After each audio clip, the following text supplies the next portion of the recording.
शरद पवारांच्या राष्ट्रवादीचे लोकसभेचे खासदार पंतप्रधान नरेंद्र मोदींची उद्या भेट घेणार आहेत। सोमवारी मोदींच्या भेटीची वेळ मिळाली आहे असं खासदार सुप्रिया सुळेंनी सांगितलंय।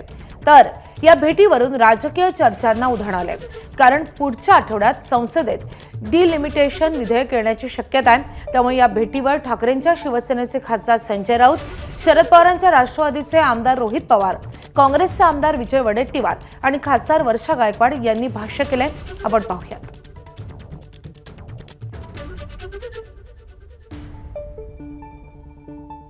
माझं आत्ता सुप्रियाताई सुळेंशी बोलणं झालं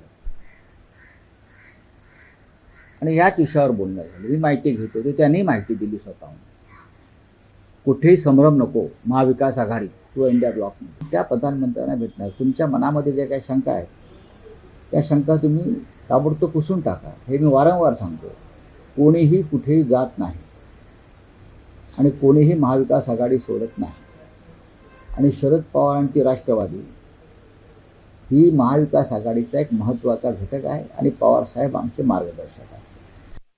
17 तारखेपर्यंत बऱ्याच काही गोष्टी आपल्याला बघावं लागणार आहेत। पुलाखालून बरंच काही पाणी जाणार आहे। डिलिमिटेशनच्या बाबतीत काय होतं हे बघण्यासाठी मी सुद्धा वाट बघत आहे। जेव्हा डिलिमिटेशनचा बिल पार्लमेंटमध्ये येईल तेव्हा कुठला पक्ष कोणाच्या बाजूने मतदान करेल आणि कुठला पक्ष मतदानाच्या दिवशी गायब होईल हे मात्र त्या ठिकाणी आपल्या सगळ्यांना बघायचं। शेतकरी च्या रिलेटेड काही कामं ही मोदी साहेबांकडे आहेत असं आम्हाला पक्षश्रेष्ठींकडनं त्या ठिकाणी कळलेलं आहे। शेवटी मतदान ज्या दिवशी होईल त्या दिवशी काय होतं हे आम्ही सुद्धा, जसं अखंड भारत आणि आपला महाराष्ट्र बघणार आहे तसं आम्ही सुद्धा त्या गोष्टीकडे लक्ष देऊन आहोत।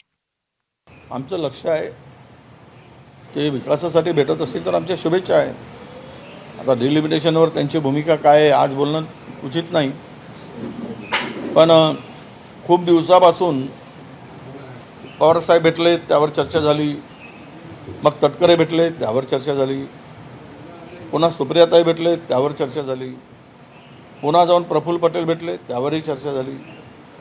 तर हे वारंवार अमित शहा आणि नरेंद्र मोदींच्या दरबारात हे का जात आहेत, कशामुळे जात आहेत? पवारसाहेब ज्येष्ठ आहेत ठीक आहे, पण इतर जे जात आहेत त्यांच्याकडे जाऊन नतमस्तक होताना आम्हाला दिसत आहे। याचा अर्थ काहीतरी आतून शिजलेला असावं।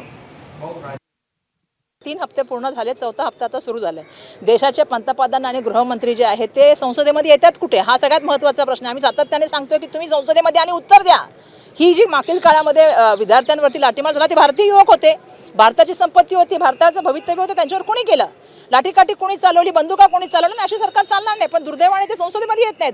5-5 त्यांचे व्हिडिओ तुम्हाला दिसतील ट्विटरच्या माध्यमातून किंवा ह्याच्या माध्यमातून, पण ते स्वतः कधीच येत नाही संसदेमध्ये।